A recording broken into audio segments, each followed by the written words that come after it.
What's up guys, this is DJ New World and welcome back to another one of my videos. Today is going to be different from my usual videos. I'm not going to be making a gaming video right now. Maybe I'll upload one later of like Apex, but this one's going to be talking about mental health. And what I wanted to talk about dealing with mental health is ways to get to your like best self, quote unquote. Um, by that I mean your best state of mind, because there's like techniques and stuff that I know of to get there, but given, let me adjust this is crooked, there we go, given stuff that happened in my past, I still avoid it. But the things I wanted to talk about before I get to all the different tricks you can do to help yourself get to a better mental state is first talking about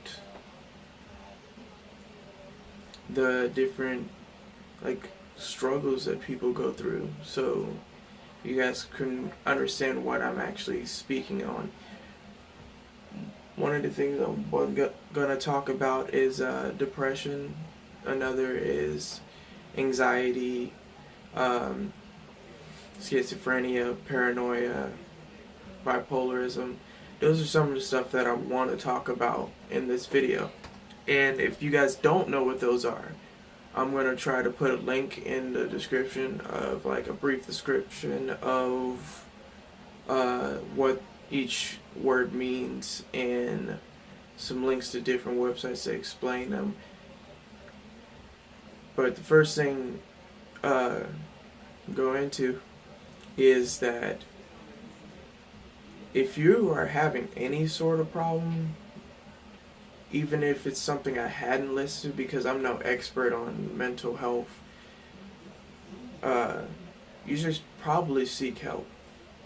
Like counseling, talking to friends, it helps relieve some of this stress.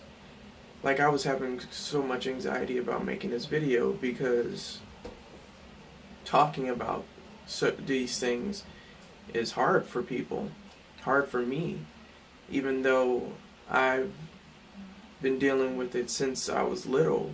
Like I've been depressed since I was little, like because of something that happened, some stuff that happened in my past that I'll probably talk about later. But when it comes to the first topic of discussion, because depression and anxiety is the two things that go hand in hand, really. Depression for most people, it's seen as just being sad, and for other people that's like the outside looking in, it's just seen as, oh, that person's just sad and they can just get over when they're ready to, which is also a common misconception. Like you can't just get over depression. Like I explain something real quick. There's being depressed and depression. Being depressed are moments of depression, where most people throughout their life, like every human being, go through moments of being depressed, but not actually depression. Depression is continuous, and it does like come at random times, or it can be like your whole entire life. Some scientists believe that when it comes to depression, it's genetic, or it can be a product of your environment. So stuff like what is it? Abuse, or fighting with family, or those are some of the cases. But with some people that have depression, like for me, certain things that people say to me, even if it's like minusculely joking or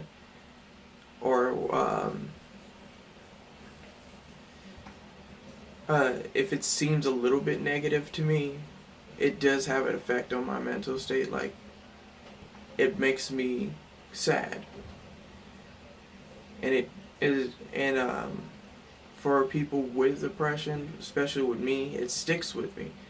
Like, I'll be sad for about that thing, get over it, and then years down the line, I'll remember it, and it'll just hit me again. Another thing I was going to talk about is anxiety. Anxiety goes hand in hand with depression because usually anxiety, the greatest case of anxiety and depression is of this woman that she had lost her arm in an accident, and she had spent, like, I believe it was 2 months in her bed, and her family didn't know what to do. They didn't know how to help her. They were trying to talk to her, and it wasn't working. But eventually she did get through it. I was going to say get over it, but there's no just getting over it. You have to get through it. Because that's one of the main things that people have to focus on when it comes to these different mental problems, I want to say. I don't want to say problems because then it becomes more of a disease than actually something that people struggle with. I also want to explain that people that are going through these things, be very conscientious of the people around you, because they might be going through this stuff and you might not notice it, or you might have noticed it, and if you're able to help, try to. Next thing I wanted to talk about is schizophrenia. Schizophrenia is seen as a mental illness that is a splitting of the mind. Usually it gets mixed up with bipolarism, which is interesting given the fact that bipolarism has nothing to do with that. They have two separate definitions. Schizophrenia, your mind is split. You have, in your mind, you have no control over your thoughts. Like the greatest example of this is hearing voices in your head would be the greatest example of this. And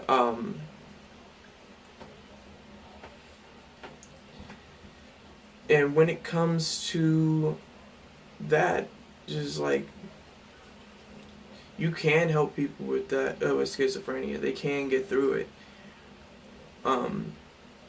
I want to talk about bipolarism next, but before I get into that, I wanted to give you guys a little fact information about the start of, like, mental institutions, because it's very important to know, like, different facts. When it came to the start of mental institutions, when they first started out, they were the first people that were locked in there were women that spoke out against their governments and against men. Basically because a woman was more intelligent than a man, and during I want to say, still around the 60s, 40s, that time period, 40s to 60s, is really when it started. Is if you were a woman and you showed your intelligence and you said something that a man deemed was smarter than him, he could easily just say, "Oh, she's crazy," and you would have got locked up. The other people that ended up getting locked up into these mental institutions were gays.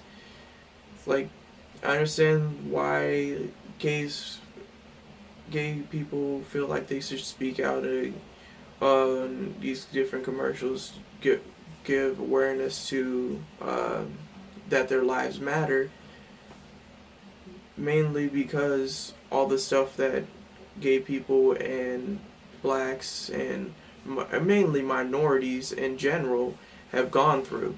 when it comes to that particular thing. Gays were locked up because they thought it was a mental affliction, not that something that you were born with. Um, Being born gay, like a lot of people think it's, oh yeah, it's a choice. Some people believe you can be turned. I don't know if you can be turned. I've never seen it. I've never been up close with in person with anybody that's said they've been turned gay.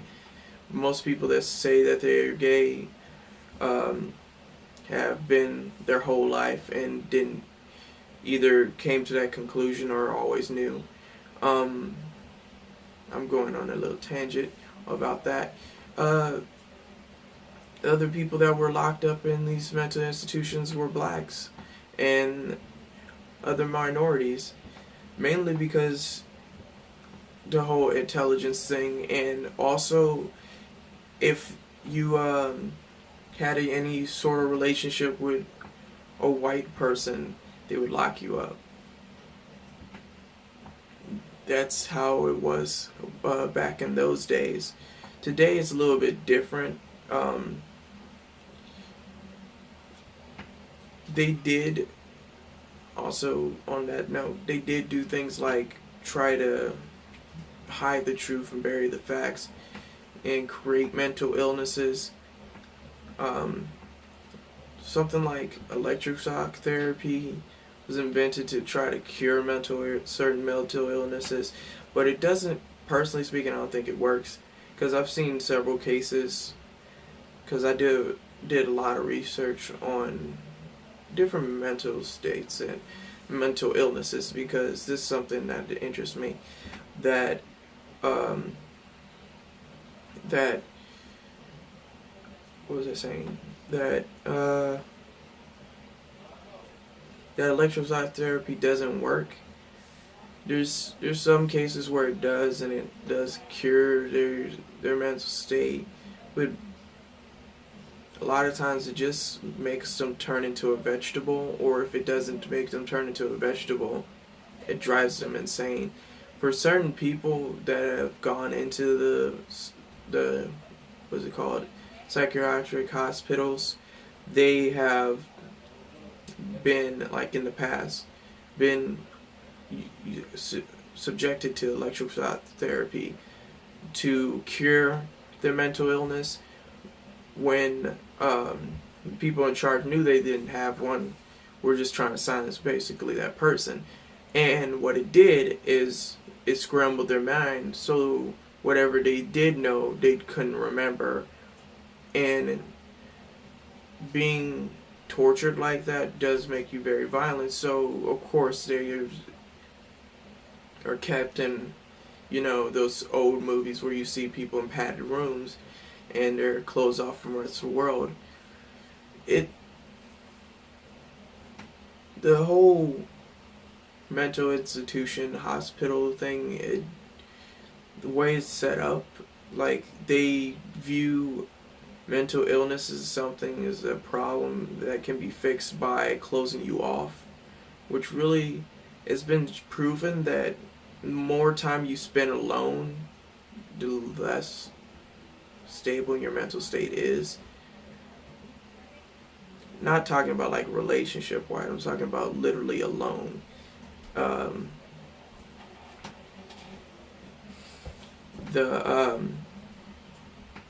It's been proven that fact for you guys, when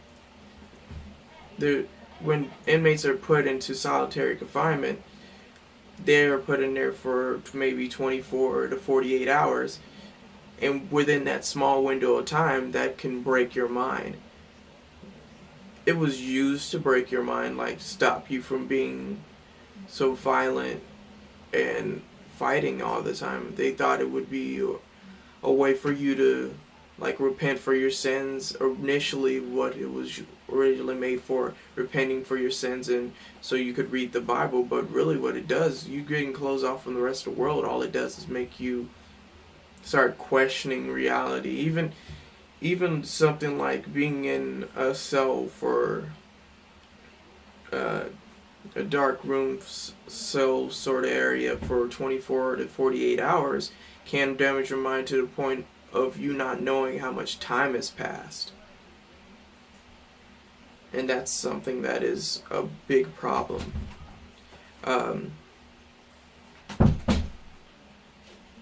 Another thing that I wanted to talk about is bipolarism, because I've met and talked to and done a little bit of research on this topic of bipolarism, that there are people that I've met that are struggling with it. First, let me give you guys a brief definition, because from what I've seen, there's like 2 different types. There's your mood bipolar, where your emotional state is up and down, you can't control it, and you get like extreme moments of where you're super happy, full of energy, and then for like days maybe, or just a day, and then eventually you'll just crash out of energy and you can't do anything.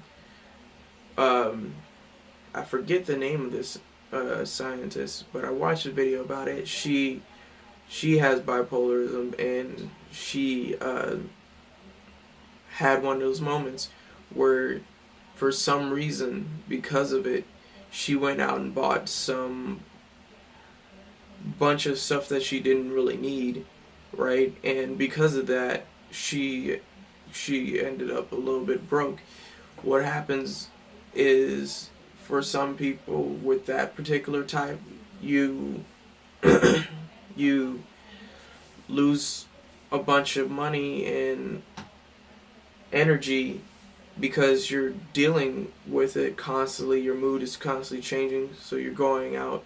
It's like, oh, let's do this. I'm so full of energy, and then you have your moments of crash. Ways. Now I want to talk about ways to get on a good mental state. Like, happiness is always a goal for everybody, but for most, happiness is not always easy. It's not something that's easily attained, and it could just be because of stuff that happened in your past, because of other mental illnesses that you might have, or something as simple as you're just right now, you're just not getting there. You're just working as hard as possible, but you're just not getting there. And I understand that. You gotta get in the mindset of that I'm gonna get there eventually. That's one of the steps, is I gotta get there eventually. I wanna get there eventually, whatever your goal may be. And the next thing is to, if you have schizophrenia, or even if you can't sleep at night, because not being able to sleep, not getting enough sleep rather, does play a factor into your depression. Writing down your thoughts into a journal helps calm your mind, and also it helps get your thoughts out, because going over stuff in your head over and over again doesn't exactly solve the situation. It doesn't make stuff perfect, but you do get an understanding. So first, you're gonna have to figure out what you want in your head, then seek help to like a friend or a counselor, which I've been doing. You have to talk to people. You gotta talk to, write out, whatever way is the best way for you to get how you're feeling out, because there's too many people that commit suicide every year because they feel lost and alone. And that's not just because of depression. A lot of times it seems like because of depression, is they have a depressed moment and take their life.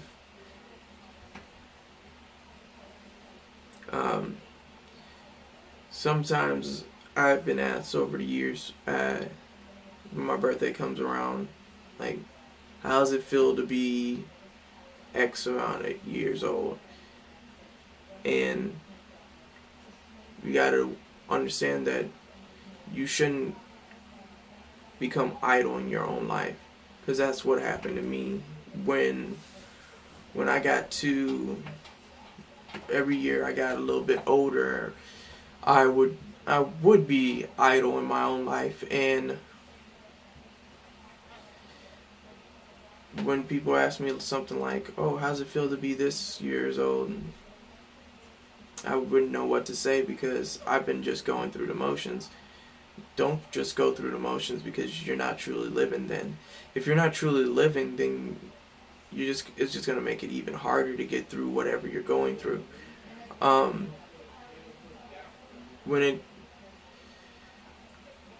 going through the motions, really, being idle in your own life is something that a lot of people go through. Like, partially I was going through the motions, and the other part is because I was depressed, and I never thought I would live to be the age that I am. And a lot of people think that's crazy because they're like, oh, you're only 20. Like, yeah, but given the stuff I've seen and how empathetic I am, which I see as a problem, but it's not really a problem. It means that I can connect with people. Another thing is be willing to connect with people. It helps you get a better understanding of people around you and help them through whatever they're going through. But when it comes to me, when it's how empathetic I am, like, I've seen kids that younger than me, or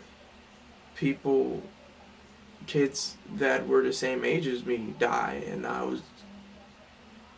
that broke me. Talking about stuff that happened in your past helps you get through it. You gotta understand that. And okay, so the big takeaway from the mental health video is that there's a whole slew of mental illnesses, things that people deal with on a day-to-day basis, right? And seeking help is very important. If you don't know how to seek help, there is any number of ways. Talking to your friends, parents, even if your home state is not ideal, because there's some people that have home state where they can't talk to their parents because they're either always gone or negative towards them. Talk to someone that you know is going to listen, and try to understand that people that go through these things don't choose to go through them. They want to be done with whatever they're going through just as much as you want them to be done with it. And saying something like when I was younger, I was depressed all the time, and I have been told, like, in the past, you have nothing to be depressed about. But I have been through a lot of stuff in my short life that most adults didn't have to go through, that would make you depressed. You gotta try to understand people around you. Got a little bit off topic again. Takeaways: there's a bunch of different mental illnesses. I covered that. Try you try your best to understand people. You need to make a plan of what you're gonna do and go do it. And even if it seems hard, something, whatever you want to do, even if you seem that feel like you're not intelligent enough, or you're not able to work hard enough to do it, you should still try. Work as hard as possible until the very end. Even if that particular thing is somewhere out of reach. You gotta, what I do is at times it keeps me, it's like an anxiety thing, but it does help in some way, as I plan out almost everything I need to do. So what you gotta do is you gotta plan out every little step that you need to take care of. So say for example you're in high school and you're going through something. If you're sad, or you going through something just as simple as, oh, I've been gone, like for me, I've been sick all my life, so I would be missing for school for weeks, maybe months at a time. What you gotta do is you gotta look at everything that you missing for those classes, or if school, take your plan step by step, and don't skip a single step. If you skip a single step or you stop, then you're not going to want to do it at all. So planning is key. Finding understanding. So understand yourself and try to understand others is very important. And hopefully this video was very helpful to a lot of people, really. Hopefully people like and share this video, because the way I see it, this world is full of so many things that are going wrong, and it's hard to see what's going right. And a little bit of help goes a long way. So like and subscribe for more, and please share this video with your friends, because there's brief descriptions in this video of all different mental illnesses and health problems, but I will try my best to remember to put some links to explain how to do some of this stuff, and how definitions of these different mental illnesses. So hopefully this did help.